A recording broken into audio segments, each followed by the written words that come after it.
The terms tool gives you a table view of terms in the corpus, and you can order them alphabetically under terms or by count under count.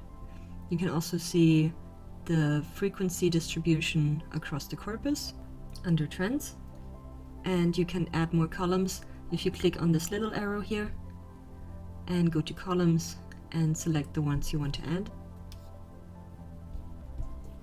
It's also possible to select specific terms over here to see their trends across the corpus in comparison.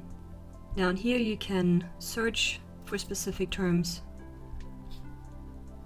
to see them in comparison, and if you select them, you can see the trends in comparison over here.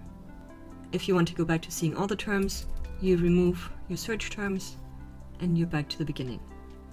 Up here you have the export button where you can open the tool in a different tab. You can export HTML code or a reference, and you can export HTML, text, or JSON.